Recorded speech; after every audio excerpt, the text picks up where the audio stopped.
প্রায় 10-12 জন রান্দাও ও পিস্তল নিয়ে আয়া আক্রমণ করছে।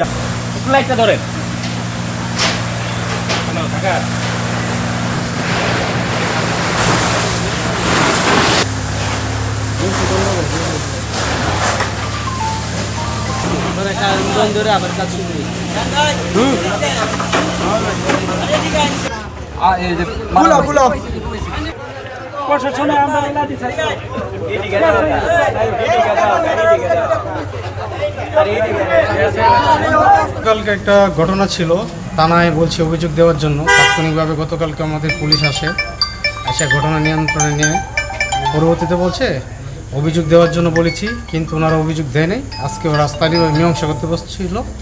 বসার পরে এক পর্যায়ে উভয়ের মুখে উত্তেজিত হওয়ার পরে দাওয়া পাল্টা দেওয়া হয়। পরিস্থিতি নিয়ন্ত্রণে আছে, আমাদের পুলিশ মোতায়েন আছে কি না, এখন আটক করা হয় নাই। ফার্মেসির ব্যবসা করে বকুলের ঘরে সন্ত্রাসী পায়েল তার গ্রুপ নিয়ে প্রায় 10-12 জন রান্দাও ও পিস্তল নিয়ে আয়া আক্রমণ করছে। আক্রমণ করার পরে আমরা সন্ত্রাস বিরোধী একটা মিটিং করছি, সকল ব্যবসায়ীরা মিটিং করার পরে আমরা যারা মিটিং করছি প্রত্যেককে রাস্তার মধ্যে প্রতিনিয়তই মুহূর্তে আমরা আটকায়া সবাই বাড়ি ঘরে গিয়ে কুবাইতেছে।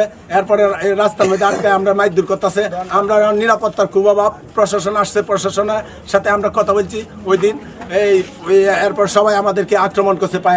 আজকে পায়েল গ্রুপ আবার 20-40 জন ছেলে আইনা এই পিস্তল রান্দাও দেশীয় অনেক অস্ত্র নিয়ে বাজার লুটপাট করে সব বাজারে যা কিছু আছে সব নিয়ে গেছে। আর যারা জেনে পাইছে কুবাইছে রেল লাইনের পাথর দেয়া, রেল লাইনের পাথর দেয়া যত পারে। আমরা যখন এদেরকে প্রতিরোধ করতে চাইছি তখন আমাদের উপরে এতভাবে আক্রমণ করছে রেল লাইনের পাথর দিয়ে, আমরা কোনো অবস্থাতে দাঁড়াতে পারি না। আক্রমণ করার পরে আমরা বাজার কমিটি সকল ব্যবসাতে নিয়ে আমাদের একটা মিটিং করছি। এই মিটিং করার পরে আইন শৃঙ্খলা বা আমরা সবাই তাদেরকে অবগত করছি এবং পরের দিন আইন শৃঙ্খলাও এখানে আসছি, আমরা আনছি। আনার পরে যাও এরা এই ব্যাপারে কোনো পদক্ষেপ নেয় না। আর বারবার এই বাজার আয়া কিছু সন্ত্রাসী এবং বাইরে কিছু লোকজন নিয়ে আসে আমাদের বাজারে আক্রমণ করার চেষ্টা করে। আমরা এটা প্রতিরোধ করছি।